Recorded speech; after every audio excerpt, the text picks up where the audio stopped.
Waalaikumsalam Ustaz, waalaikumsalam. Saya ingin menanyakan dalam adab bertetangga. Di kampung saya tiap malam Jumat selalu diadakan majelis tahlil dan sholawat. Apakah saya boleh mengikuti dengan niatan menjaga ukhuwah Islamiyah? Ini pertanyaan dari dulu sampai sekarang sampai kiamat. Iya, ribut tahlilan, ribut sholawatan. Begini ya ikhwan ya. Kita ini harus menyadari kita hidup di mana gitu.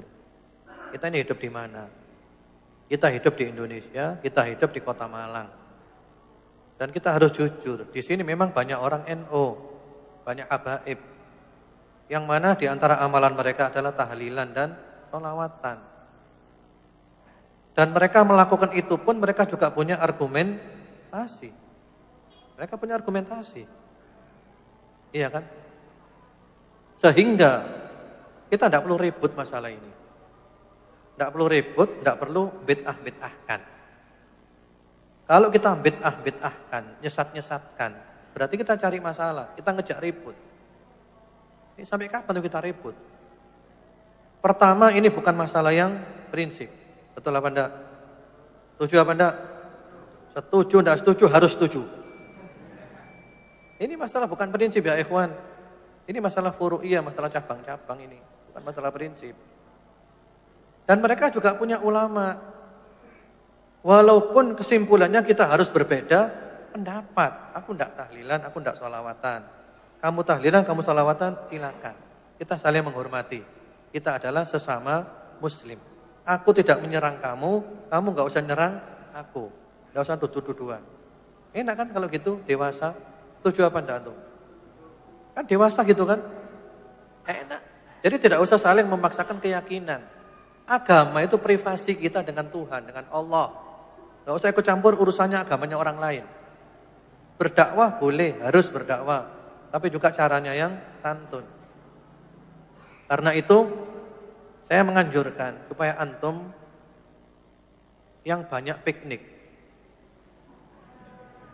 Jangan tertawa dulu. Piknik bukan jalan-jalan. Piknik ke kitabnya para ulama. Antum keburu-buru, bukan melancong. Jadi membaca kitabnya ulama yang berbeda pendapat dengan kita. Tujuannya apa? Untuk membuka wawasan gitu loh.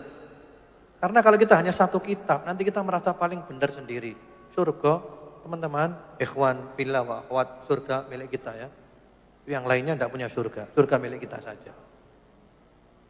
Ada enggak kelompok seperti ini? Iya, semuanya dianggap ahli neraka, surga milik dia pribadi. Surga yang sebelah ndi iki. Ya kita tidak tahu isinya itu apa bidadari, apa wewe gombel. Nah, ini kalau kelompok mengklaim surga milik pribadinya itu kan lucu kan. Ini ulama sak dunia ini banyak. Seperti itu. Kami menganjurkan untuk piknik dalam arti rajin-rajin baca kitabnya ulama yang berbeda pendapat dengan kita. Tujuannya untuk membuka wawasan. Di antara kitab yang bagus, antum kalau bisa perlu punya kitab ini. Ditulis oleh Ustadz Abdus Somad. Beliau dari Pekanbaru, dari Riau. Beliau kalau tidak salah S1-nya Mesir, S2-nya Maroko. Bagus beliau. Beliau kalau pengajian itu mencerahkan. Mencerahkan membuka wawasan kita. Ya, menjadikan kita cerdas. Bukan menjadikan kita kerdil. Ini penting seperti ini. Beliau punya buku diantaranya 37 masalah populer.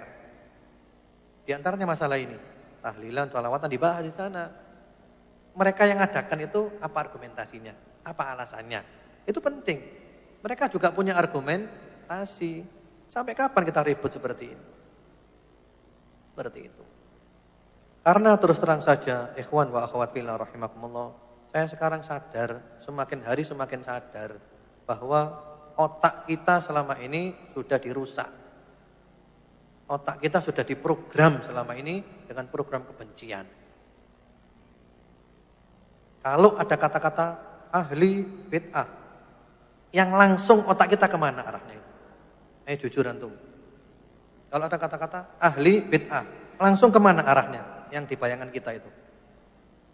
Kemana? Antum jawab ya ikhwan. Kemana? Enggak, bukan maksudnya kelompok. Kelompok mana? Kalau ada kata-kata ahli bid'ah, yang ada di benak kita itu kelompok mana yang hadir, yang langsung?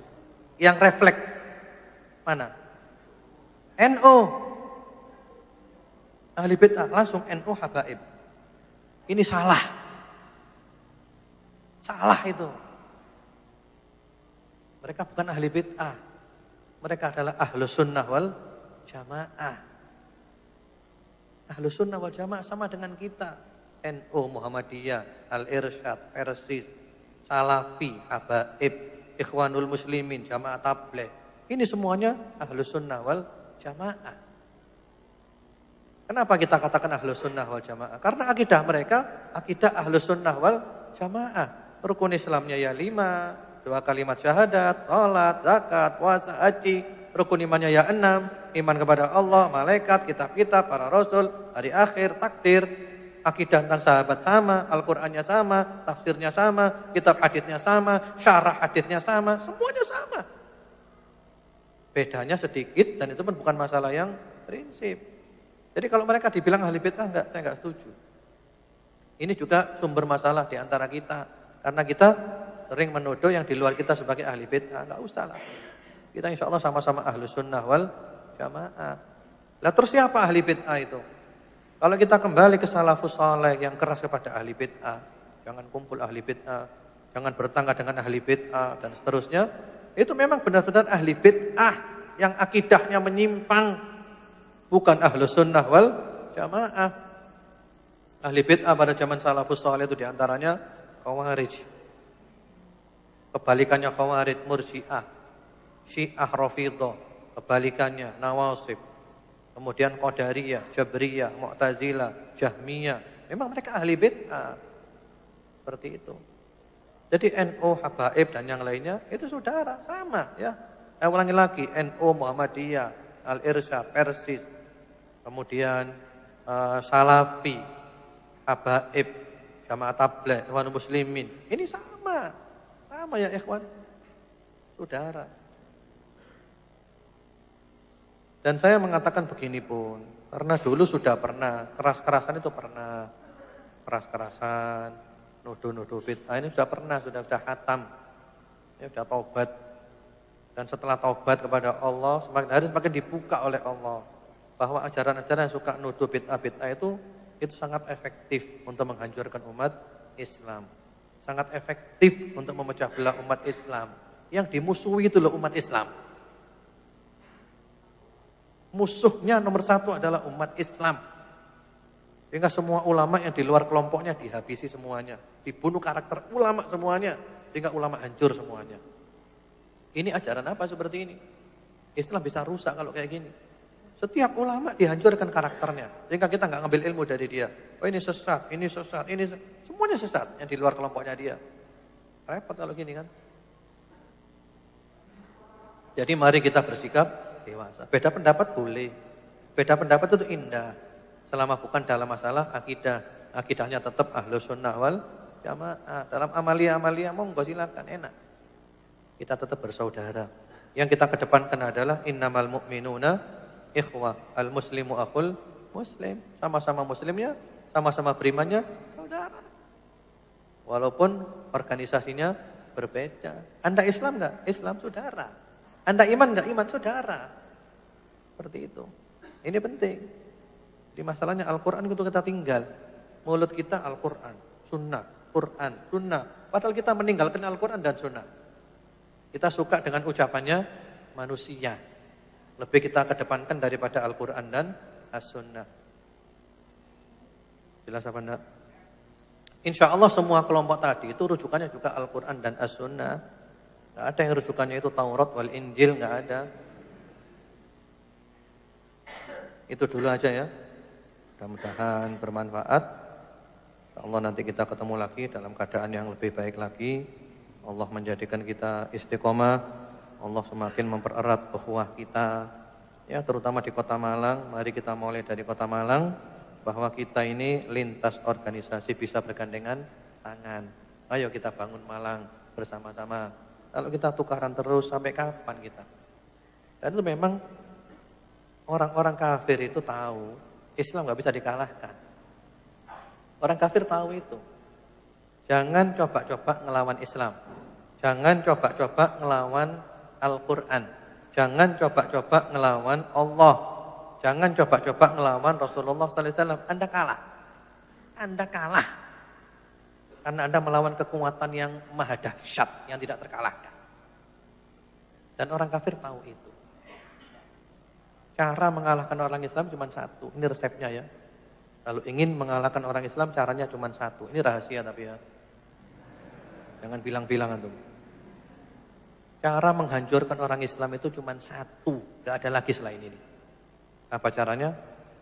Adu domba orang Islam. Itu. Cara menghancurkan Islam, adu domba orang Islam. Hancur. Selesai itu dah. Wassalam. Seperti itu. Karena itu hati-hati jangan mau adu domba. Amerika itu pinter utek Amerika. Antum kenal tidak dengan proxy war?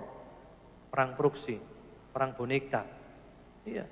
Kita dijadikan boneka, disuruh tukaran kita ini. Di belakangnya itu ada kekuatan besar. Sopo Amerika. Sopo menelek ke Amerika. Kalau Indonesia mungkin Amerika, mungkin Cina, wallahu a'lam.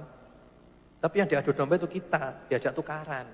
Dikai duit piro dikon tukaran. Jangan mau kita, eman. Ini Indonesia milik kita bersama. Nah, kemudian setelah kita tukaran, hasil buminya diambil, minyak disedot, tambangnya disedot kabeh, emasnya, semuanya habis. Ini urusan perut ini.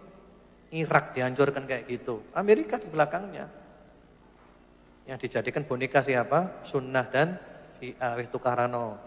Amerika sing mlebu minyak ini sedot kabeh. Gitu. Suriah juga gitu. Yaman juga sekarang kacau. Ini kepentingan semua. Kelihatannya masalah agama. Kalau antum ingin perang yang benar-benar agama 100% murni, ya. Mati syahid pasti insyaallah biidznillah kalau antum ikhlas Palestina. Itu pasti Palestina. Musuhnya jelas. Siapa musuhnya?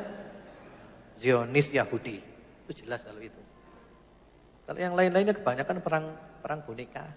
Kita dijadikan boneka. Itu karano. Ya. Wis mari kabeh, nah dipateni kabeh. Pahlawannya dipateni kabeh. Mari wis, terima kasih ya. Jazakallahu khair, barakallahu fiik. Wis. Ingkriya kon. Iya. Ini kenyataannya gitu. Kita ikuti perang dari dulu, mulai dari kasus di Afghanistan dan terakhir di Suriah. Ya Allah, ternyata perang boneka semuanya ini.